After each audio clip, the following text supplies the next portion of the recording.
Section 1. First, you have some time to look at questions 1 to 6.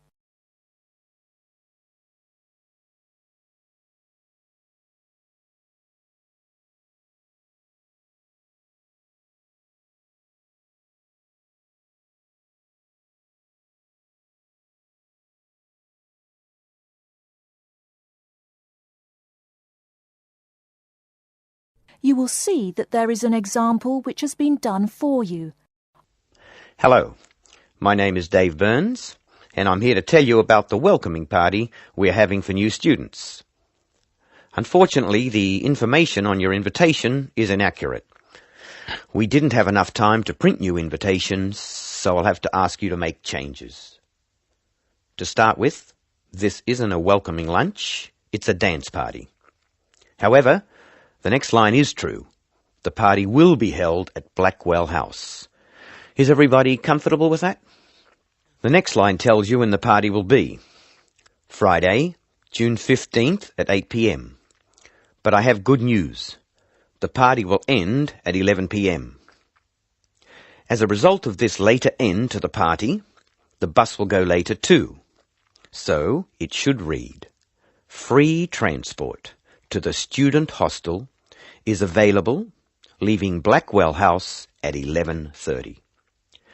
And of course, other students may attend, and all students must have their student ID card with them.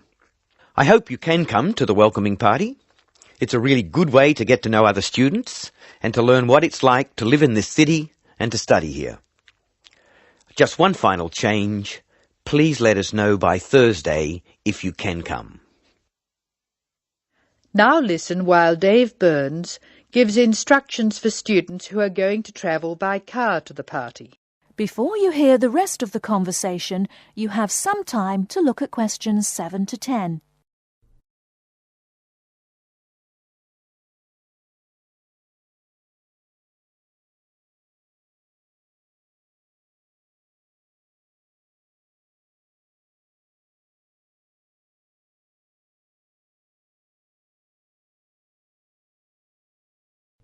Now listen and answer questions 7 to 10.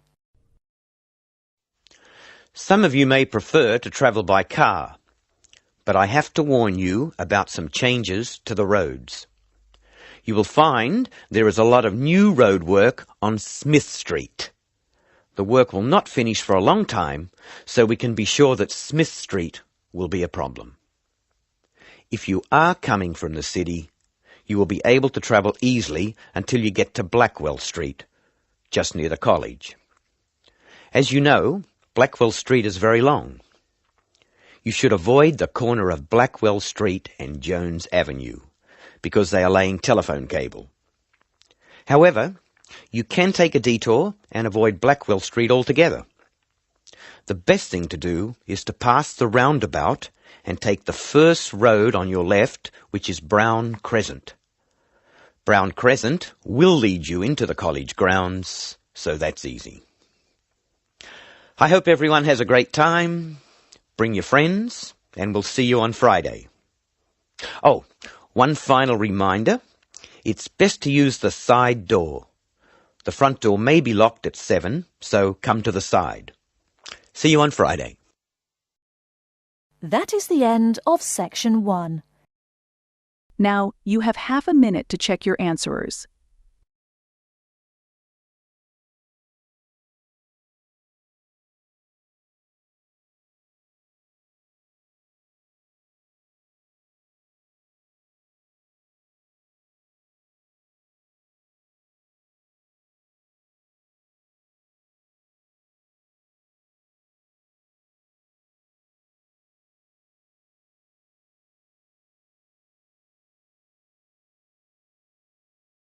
Section 2.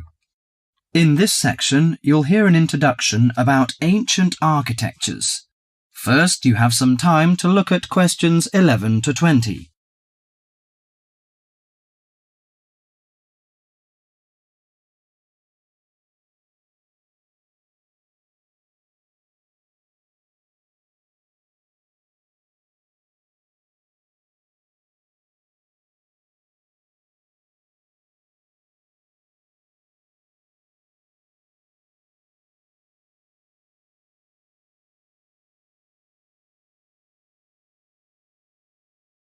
Now listen carefully to the tape and answer questions 11 to 20.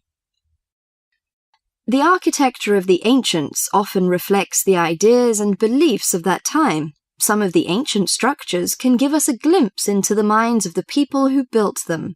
Now, Professor Francis is going to talk to us about ancient architecture. No story is more interesting or impressive than the story of architecture, and in particular the activities of human beings in the art of building. Let's have a look at this in some detail. Did you ever visit the pyramids? Look at this picture, please. The pyramids in Egypt are true wonders of the ancient world.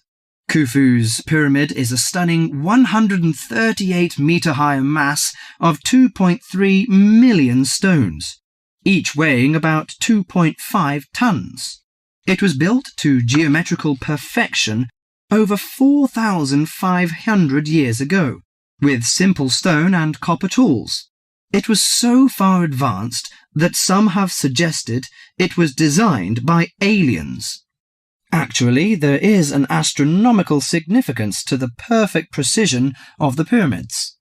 By using two stars that circle the sky polar point, Egyptian astronomers were able to arrange the pyramids due north.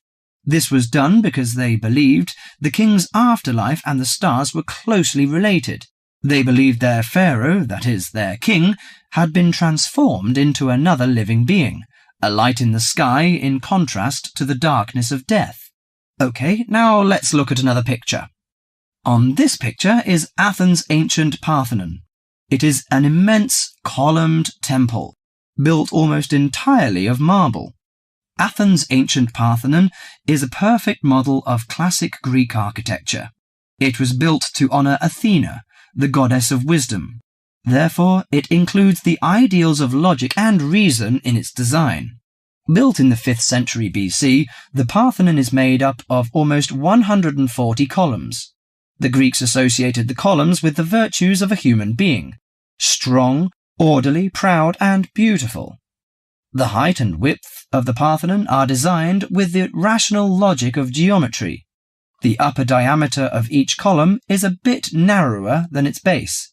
It bulges slightly in the middle and slants inward. This kind of optical illusion makes the columns appear more graceful and thus more beautiful. The Parthenon also symbolizes democracy. Each column supports the entire structure, just as each person contributes to the government. It symbolizes that Athens' government is democratic. Finally, I am going to introduce the Roman Colosseum, a large oval structure for public sports events, entertainment, or assemblies. The Roman Colosseum displays the practical nature and political thinking of Romans. The Colosseum was built in 80 AD, when, throughout its vast empire, Romans' population and wealth were growing. It was necessary for politicians to entertain the people in return for their support. Gladiators would battle wild animals, and even one another in order to entertain the bloodthirsty crowds. Constructed with tons of marble, the Colosseum stood 48 metres high. It has the capacity to hold up to 50,000 spectators. Spectators sat on the lower 3 levels, surrounded by towering roofed passageways. On hot days, a cover suspended from the top story provided shade from the sun. Ancient architecture gives us a sense of the different societies that build these amazing monuments. Through it, we can imagine what life was like when those civilizations were flourishing. That is the end of section 2. Now, you have half a minute to check your answerers.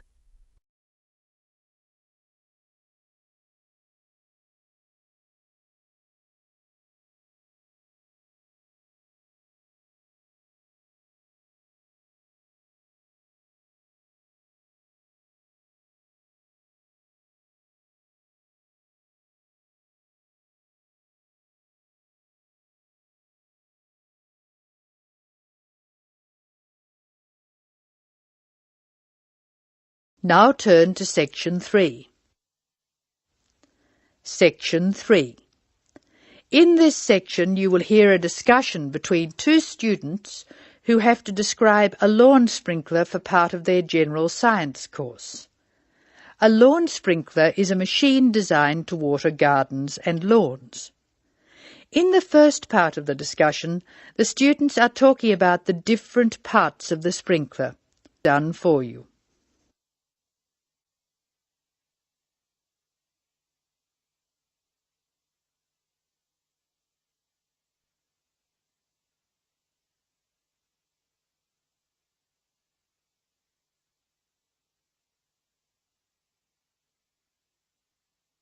Now listen to the conversation and label the parts of the sprinkler on the diagram.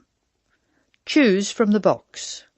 There are more words in the box than you will need. Hello, Scott.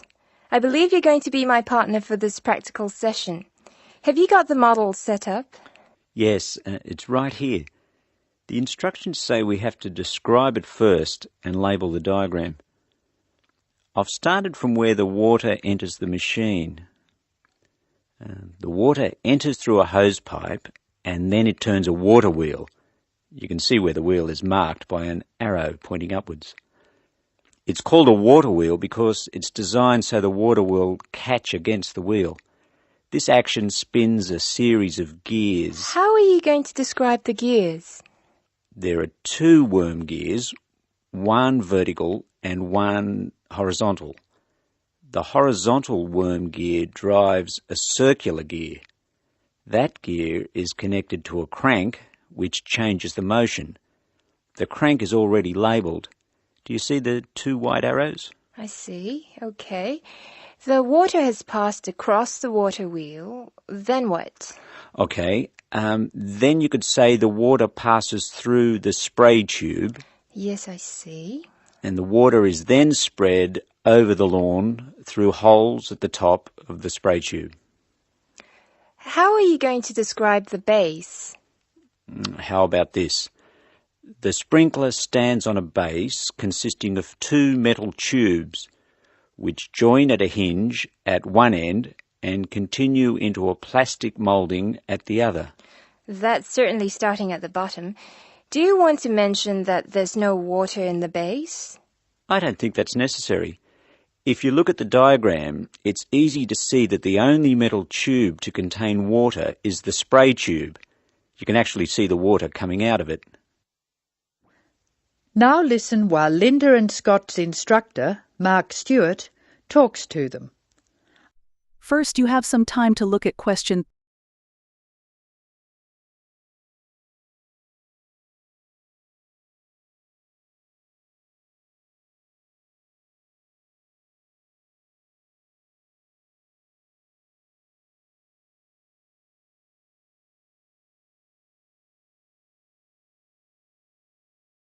Hello, Scott, Linda. I'm glad I caught you before class. Did you know about the change in examination schedule? Change? Yes, the last day of examinations for your group will be December 2nd instead of November 29th. Is that definite?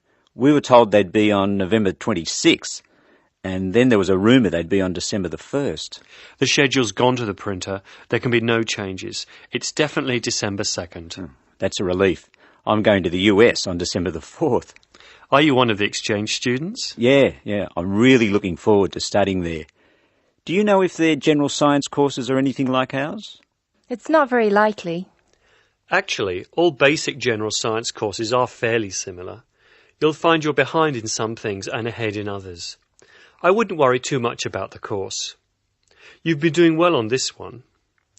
Linda, have you finished your assignment yet? I'm nearly there. I should be able to give it to you on Monday. That's good. I can't let you have another extension. I was really grateful for the extra time you gave me. That was a really big assignment. Well, I'll expect it next week. Now, would you like to hear the details of the timetable? Oh, yes, please. I've just finished putting it on the notice board downstairs. Basically, you'll have 4 examinations.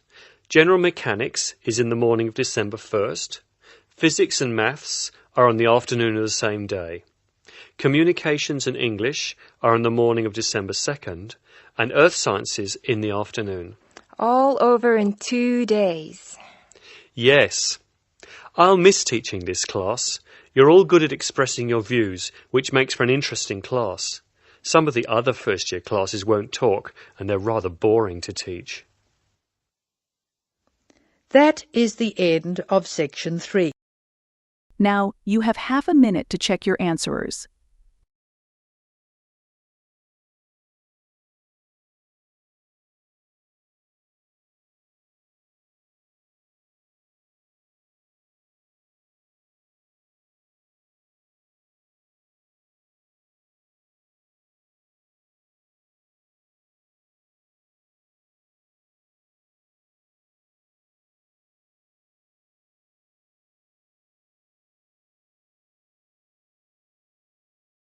Now turn to section 4. In this section, you'll hear a conversation between a tutor and a student about the strategies of note-taking. First, you have some time to look at question 31 to 40.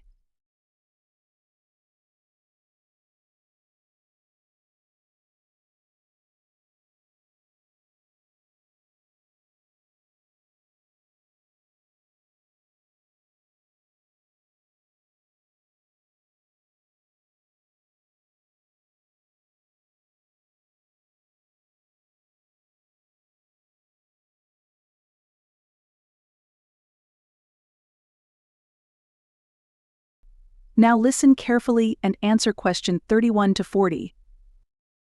Hi, Mr. Smith. I wonder whether you can spare several minutes with me. Sure. What's your name, please? John Murray. Good, John. What can I do for you? Well, I am a freshman in the communication faculty.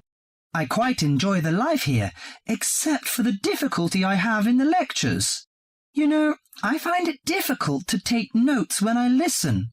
If I take notes on my notebook, I can't concentrate on the lecture. But I feel frustrated after the lecture if I don't write down anything.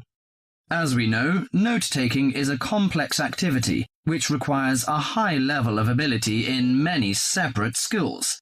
At least 4 important skills are needed. 4? I don't expect so many. I think that needs 1 or 2 skills. Firstly, you have to understand what the lecturer says as he says it.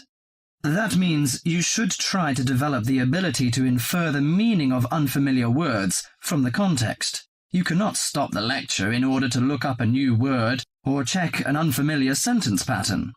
Yes, that puts the non-native speaker like me under a particular severe strain. Often I may not be able to recognize words in speech which I understand straight away in print. So the ability of inferring is important. Of course, you won't always be able to do this successfully. You must not allow failure of this kind to discourage you, however. It's often possible to understand much of a lecture by concentrating solely on those points which are most important. But how do I decide what's important? Well, that's in itself another skill I'd like to tell you.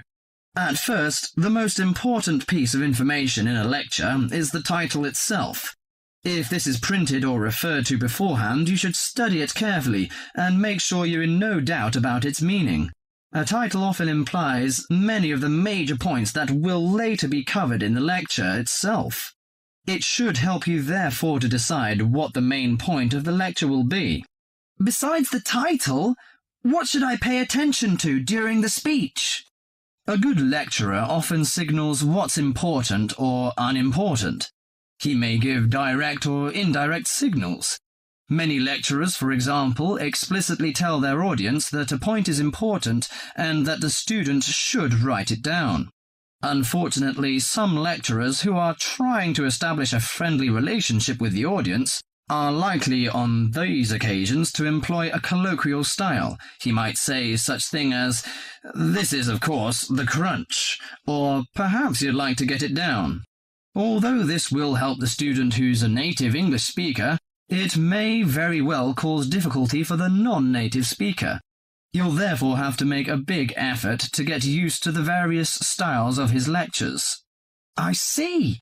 You mean I should get used to some colloquial expressions of the lecturer and write down the points he recommends us to take? That's right. And it's worth remembering that most lecturers also give indirect signals to indicate what's important. They either pause or speak slowly or speak loudly or use a greater range of intonation, or they employ a combination of these devices when they say something important. So, I should be aware of this and focus my attention accordingly. If I can catch the main points, how can I write them quickly and clearly? Good question. That's a problem that most students find hard to solve. Having sorted out the main points, you have to write them down. In order to write at speed, you may find it helps to abbreviate. You can also try to select only those words which give maximum information. There are usually nouns, but sometimes verbs or adjectives. Writing only one point on each line also helps you to understand your notes when you come to read them later. I see! The last but not least skill to learn is to show the connections between the various points you've noted. This can often be done more effectively by a visual presentation than by a lengthy statement in words. Thus, the use of spacing, of underlining, and of conventional symbols plays an important part in efficient note-taking. In this way, you can see at a glance the framework of the lecture. Thank you so much, Mr. Smith. I think I'll employ the methods in the next lecture. That is the end of Section 4. Now, you have half a minute to check your answerers.